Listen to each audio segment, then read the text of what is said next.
호세아서를 통하여서 우리 모든 성경을 통하여서라는 말이 더 정확한 얘기지만요. 우리는 지금 호세아서를 통하여서 하나님을 발견해야 합니다. 하나님을 발견한다라는 그 의미를 조금 더 쉽게 우리가 설명을 해보면 하나님을 알아가는 것입니다. 하나님을 알아가는 것. 이게 하나님의 뜻일까? 하나님의 뜻이 아닐까? 우리 되게 많이 궁금해하고 항상 그 결정 앞에 항상 우리가 놓여집니다. 그럴 때마다 우리가 또 항상 하는 것은 기도를 합니다. 하나님의 뜻입니까? 우리가 참 조심해야 될 기도는 이런 거예요. 하나님의 뜻이라면 이렇게 되게 하시고 하나님의 뜻이 아니라면 이렇게 되게 하소서. 여러분 그거 있잖아요. 저는 이 휴대폰이 제 말을 듣고 있다라는 생각이 들어요. 제가 얼마 전에 그 무당에 대해 좀 얘기하지 않았습니까? 무당. 그러니까 유튜브에 계속 무당이 떠요. 한 번도 검색해 본 적이 없거든요. 그 무당이 하는 게 뭐냐면요. 요즘 가만히 보니까 무당도 유튜브로 광고를 많이 하더라고요. 보니까요, 이 깃발을 들고 있어요. 깃발을 들고 하더만 예를 들어 우리 표현대로 하면 하나님의 뜻이라면 하얀색 깃발이, 하나님의 뜻이 아니면은 파란색 깃발이 이렇게 우리 표현대로 하면 이렇게 하고 무당으로 하다가 탁 들어요. 그럼 딱 벗어보면 이게 무슨 색깔이 막 이런 거를 이렇게 우리 막 우빈과 둔빈 막 이런 것처럼 막 그렇게 하는데, 그러면 이제 우리는 어떤 것인가? 과연 하나님의 뜻이 뭔가? 목사님한테 와가지고 하나님의 뜻이 뭡니까? 물어봤자 좀 모릅니다. 네, 이렇게 표현을 하는 게 어쩌면 더 정확한 표현일 수도 있겠다 싶은 게 뭐냐면요. 그러니까 우리는 좀 샤머니즘 문화에 아직까지 많이 접어 있어요. 그러니까 우리가 바라는 건 이런 거예요. 목사님한테 와가지고 목사님 제가 예를 들어 봅시다. 이 땅을 살려고 하는데 이게 하나님의 뜻일까요? 하나님의 뜻이 아닐까요? 물어보고 가면 목사님이 밤새도록 기도해가지고 하나님의 뜻을 딱 받아가지고 집사님 제가 어젯밤에 기도를 하다가요 하나님을 만났는데 하나님이 그 땅을 사라고 합니다. 이거를 우리는 어쩌면 바랄 수도 있어요. 네. 그래서 잘 되면 지 탓, 안 되면 목사님 탓 이렇게 우리가 하는데 이런 게 아니에요. 하나님의 뜻을 알려면 하나님을 알면 됩니다. 그래서 우리가 더 이상 계시는 없다, 이런 환상적인 계시, 들리는 계시는 없다라고 말씀드리는 게 이 말씀을 통하여 하나님은 하나님을 그대로 나타내셨고, 그 다음에 우리가 기억하는 것은 하나님은 변함이 없으시다. 그럼 여러분 우리 지금까지 배웠던 것을 다 종합해보면 이 놀라운 것이 나옵니다. 왜 하나님은 변함이 없느냐? 하나님은 변함이 없으니까 없다고. 이게 우리 예전의 신앙이었으며, 하나님은 왜 변함이 없죠? 하나님의 계획은 모든 것이 완벽하기 때문에 애초에 부족함이 없고 실패가 없기 때문에 하나님의 계획은 변함이 없는 것이지요. 그렇기 때문에 그 하나님이 이 말씀을 통하여서 우리와 함께 계시고, 태초에 곧 말씀이 계셨고 그 말씀이 곧 하나님이시다라는 그 말씀을 통하여서 우리는 이 성경을 통하여서 하나님을 볼 수 있다라는 거예요. 그러면 이제 하나님의 뜻이 무엇입니까? 라고 했을 때 우리는 이 말씀을 통하여서 답을 찾아가는 거예요. 또 한번 좀 더 쉽게 말씀드려보면, 내가 지금 받고 있는 만약에 어려움이 있다면 이것이 하나님의 뜻이냐 하나님의 뜻이 아니냐, 이거를 또 이제 생각해 보려고 한다면 우리 또 말씀 들은 말대로 고난이냐 환난이냐 이런 것들이죠. 그런 것들을 우리가 알아보려면 지금까지 진행되어져 왔던 이 모든 과정들을 살펴보면서 성경과 일치를 하느냐 일치를 하지 않느냐라는 것을 우리가 한번 찾아봐야 된다는 거예요. 그러니까 호세아서를 통하여서 나타난 하나님은 어떤 하나님이신지 우리가 딱 바라보냐면, 호세아서를 통하여서 우리는 사랑의 하나님을 발견하게 됩니다. 호세아서를 보면 무서운 하나님이 아니라 사랑의 하나님이에요. 여러분, 하나님이 이렇게까지 경고하고 무섭게 저주하고 결국에는 하나님께서 저주하신 대로, 이 저주라는 표현이 좀 맞지 않는 표현일 수도 있지만 우리가 이해하는 대로 표현한다면 저주한 대로 다 이루어졌지 않습니까? 그러면 이 상황을 보면서 하나님을 왜 사랑이라 하냐면, 하나님은 결국에는 우리로 하여금 돌아오기를 원하신다라는 거예요. 그러니까 하나님의 방법은 뭐냐? 하나님은 어느 날 갑자기 여러분에게 막 벌을 주지 않는다라는 거예요. 여기서 우리 발견하는 하나님은요, 끊임없이 우리에게 경고하십니다. 경고.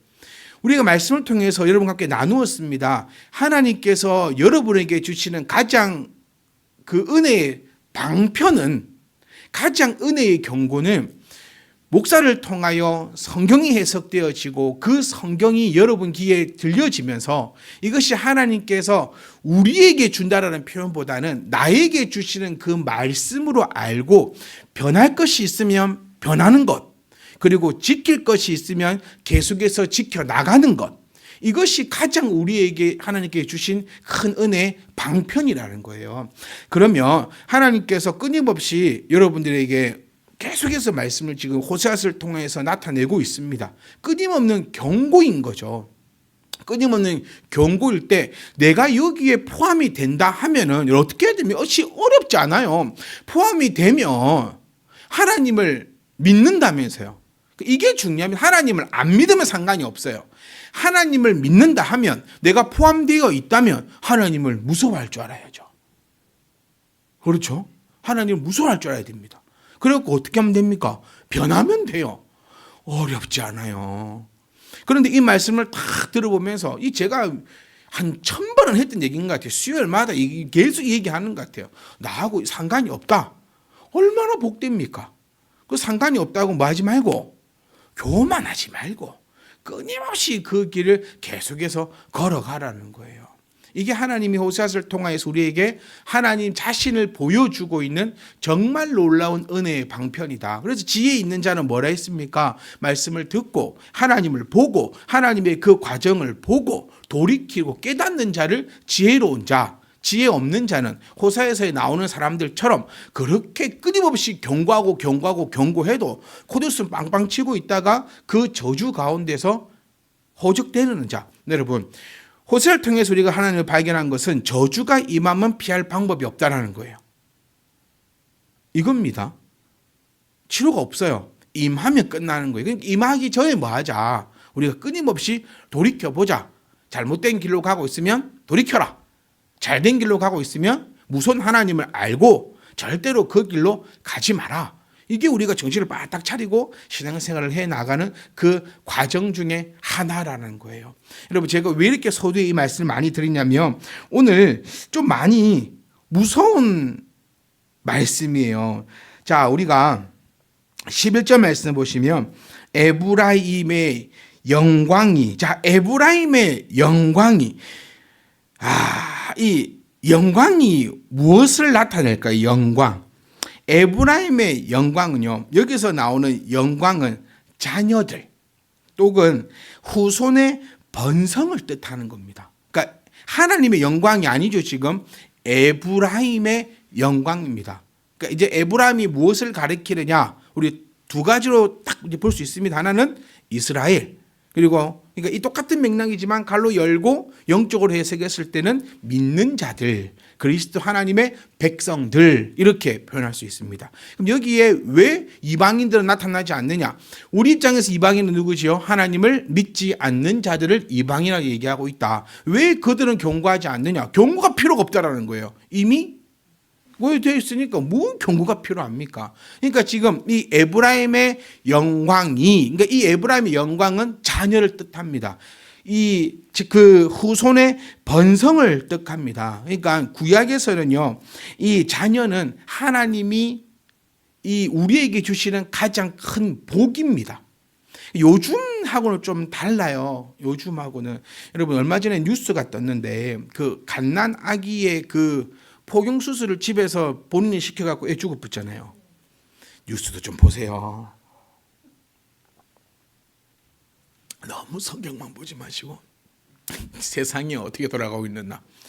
태어난 지 얼마 안 된 애를 집에서 포경 수술을 했는데 그 애가 죽었어요. 그 장면을 보면서 아우 세상에 이걸 말씀을 싶은 게 아니라 얼마나 이스라엘 백성들의 할례가 하나님의 은혜였는지 다시 한 번 더 생각해 볼 수 있다는 거. 항생제도 없고 돌도끼로 대충 해가 잘라갖고 니 자르고 내 자르고 다 잘랐는데 이스라엘 사람들은 살아나고 이방인들은 다 죽어뿐는, 그러니까 그런 것들 하나님의 은혜와 복이다. 그래서 이 에브라임의 영광이라는 것을 하나님께서 자녀를 주신 것은 가장 큰 복. 자녀를 줬다라는 의미는 뭐냐면요, 그냥 아우 내 새끼 이 표현이 아니라 민족의 미래와 연속성을 의미합니다. 그래서 한 철학자는 이렇게 얘기하더라고요. 나는 영원히 죽지 않는다. 이 철학자이지 않습니까?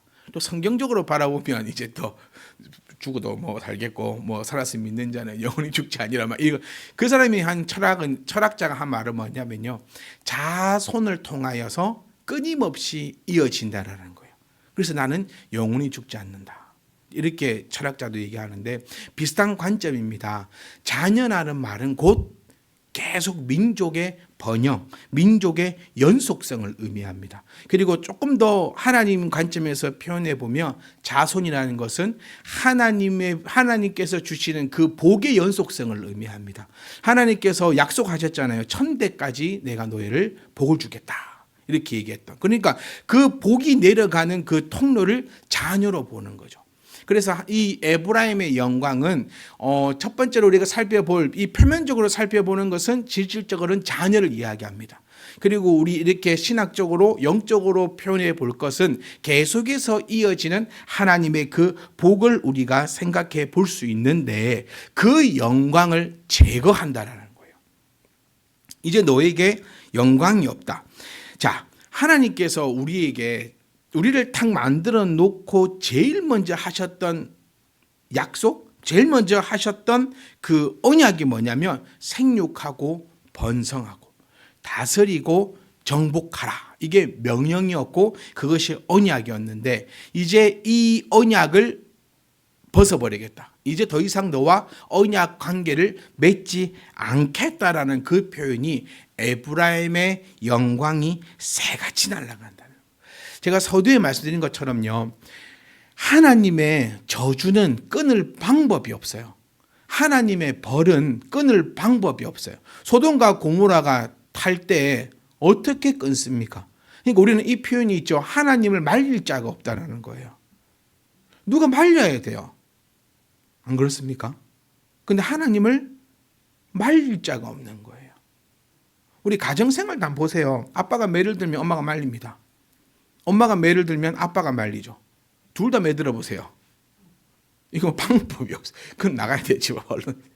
이런 생각해 보면 하나님이 매를 들었는데 누가 말립니까? 하나님의 저주는 아무도 막을 수 없고 그 저주는 피할 수도 없으며 그 저주는 모든 것을 멸한다라는 그 표현이 요 안에 들어 있습니다. 그러니까 에브라임의 영광이 뭐같이 새같이 날아간다. 여러분, 지금 엊그저께 쓴 호세아서가 아닙니다. 이 시대의 새를 기억하셔야 돼요. 요즘에는 새를 이제 새장이 가다 놓고 키우기도 하고 날아갔다고 다시 잡아오기도 하고 막 싸 죽이기도 하고 막 그러는 판국인데, 여기서 새같이 날아간다는 표현 정말 아름다운 표현인데요. 새는 특징이 있어요. 이 시대에 말하는 새는요, 첫 번째는 고정되어 있지 않다. 고정되어 있지 않다. 새는 그러니까 또 과학적으로 접근하시면 안 돼요. 제비가 날아갔다 다시 돌아오기도 하고 막 그런 그 의미가 아니라, 개나 고양이는 고정적이에요. 벗어나지 않아요. 벗어나지 않거든요. 근데 새는 인간의 눈으로 봤을 때 그 새가 그 새인지 한번, 여러분, 까치가 집에 그 마당 앞에 있는 까치가 어제 봤던 그 까치일까요? 오늘 새로운 그 까치일까요? 이거 몰라요. 고양이와 개는 알아요.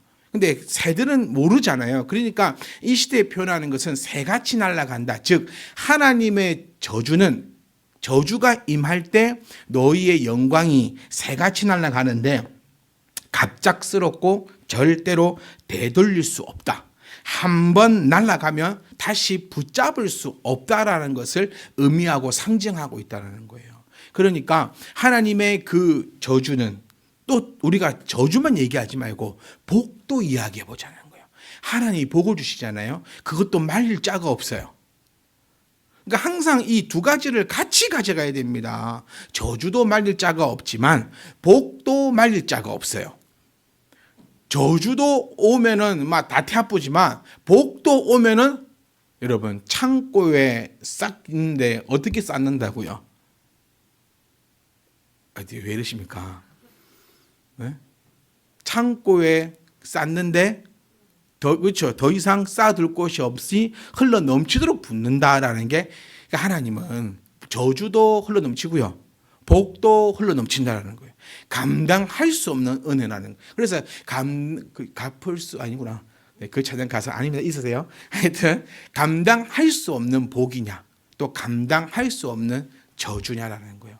그러니까 에브라임은 왜 에브라임이 이렇게 되었는지는 우리 기억하셔야 됩니다. 1장부터 8장까지는 너희가 왜 이렇게 되는지를 설명했고, 지금 8장부터는 쭉 너희가 받을 것을 대해서 얘기하고, 그 다음에 다른 역사서를 통하여서 실질적으로 하나님의 저주가 어떻게 임하였는가를 보여주는 게 성경이라는 거예요. 그래서 성경을 통하여서 하나님이 나타나고 우리는 그 하나님을 알고, 하나님을 알면 그 뜻을 알 수 있다라는 거죠.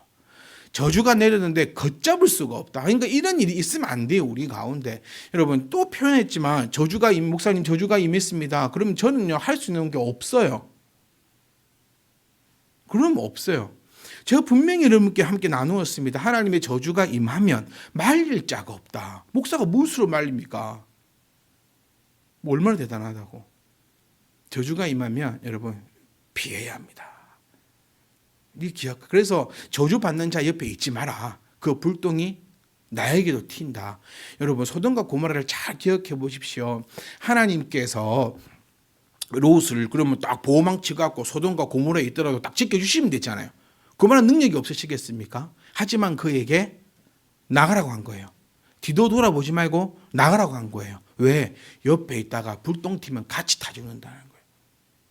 우리 가운데 그런 일이 없겠지만 혹 저주받는 자가 있다면 내가 어떻게 해볼라 하지 말고 그냥 피하세요. 물에 빠진 사람이 있으면 어떻게 해야 됩니까? 물에 빠져서 허우적허우적대고 있어요. 그럼 어떻게 해야 되죠? 정말 신고하셔야 돼요. 들어가지 마세요. 들어가다 가지 죽습니다. 수영은요, 우리가 아는 수영은 나만 살아나는 수영이에요. 남을 구하는 수영은 다른 수영입니다. 똑같아요. 하나님의 저주 가운데 있다. 내가 뭐 잘났다고 그 사람은 구해볼게라고 하지 말고 얼른 피하셔야 됩니다. 이게 가장 중요해요. 그러니까 목사님 저 저주 가운데 있는데 어떻게 해야 됩니까 하면 방법이 없어요. 근데 하나님 목사님 제가 이 말씀을 듣고 이렇게 하려고 하는데 어떻게 해야 됩니까? 그 방법이 있는 거죠. 같이 기도하고 같이 조언을 하고 같이 말씀으로 건면하면서 같이 이렇게 해보기를. 그런데 본인의 뜻이 없으면 그 어떤 것도 필요 없어요. 본인의 뜻이 있을 때 목사를 통하여 나타나는 하나님의 그 말씀이 달고 오묘하고 맛있고 좋은 것이지만 본인의 뜻이 없을 때 목사를 통해 나온 하나님의 말씀은 짜증나고 기분 나쁘고 열받고 돌아보는 겁니다. 그래서 제가 여러분께 늘 말씀드리잖아요. 내가 지금 은혜가 있는가 없는가는 목사의 얼굴을 보면 판단할 수 있어요. 목사의 목소리가 아름답게 들리면 여러분 신앙 아무 문제 없어요. 제가 어저께도 이 목소리였고 오늘도 이 목소리였습니다. 안 그렇습니까? 제가 말투가 갑자기 바뀌었습니까? 10년 전도 이 말투였고 지금도 이 말투입니다. 그런데 엊그제만 해도 우리 목사님 말투가 너무 좋다가 오늘 갑자기 우리 목사님 말투가 너무 썩어 빠졌다 이러면은 저의 문제가 아니라 여러분의 심령의 문제라는 거예요. 이런 것들 우리가 민감하게 점검하고 체크하고 그렇게 나아가야 돼요. 어떻게 안 되기를 저주가 임하기 전에. 다시 말씀드리고 싶어요. 에브라임의 영광이 새같이 날아갑니다. 붙잡을 수가 없다는 거예요. 영광이 날아가기 전에 우리는 돌이켜야 됩니다. 날아갔다면 끝나는 겁니다. 그런데 여기서 끝나는 게 아니더라는 거예요. 그러니까 오늘 우리 11절까지만 할게요. 네, 그래서 참 무서워요. 영광이. 그러니까 우리 기억하셔야 돼요.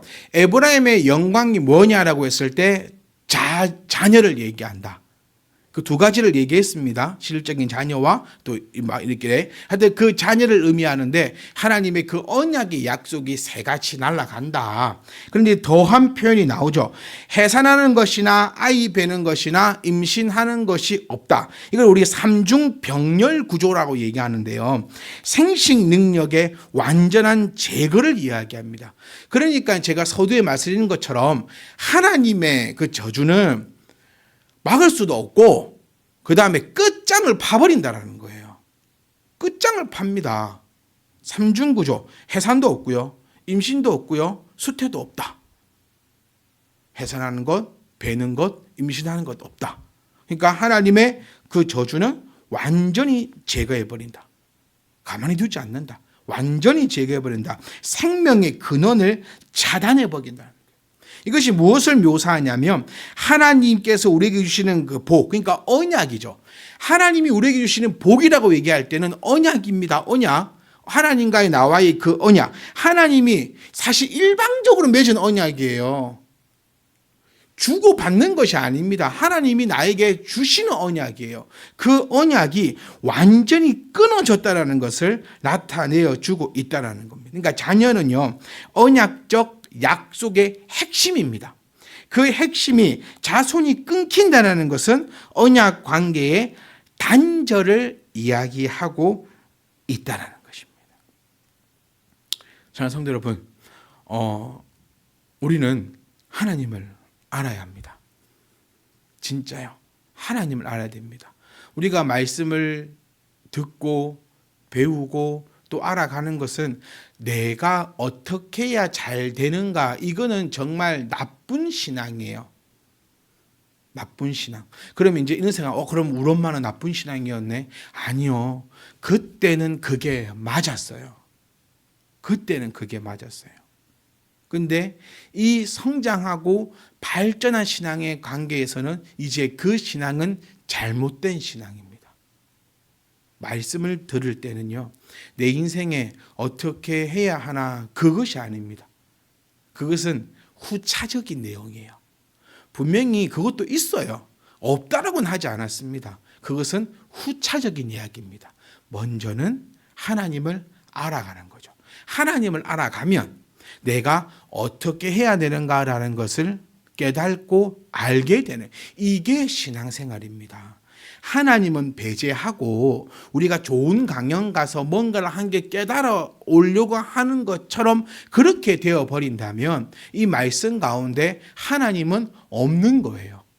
그러니까 이 점을 우리가 꼭 기억하시면서 우리 11절 다시 한 번 더 이제 말씀을 보면서 이 성경을 보면서 말씀을 떠올려 보자는 겁니다. 에브라임의 영광, 이제 뭔 줄 알았어요. 에브라임의 영광이 맞다. 근데 이 영광이 어떻게 된다? 새같이 날아가 뿐다.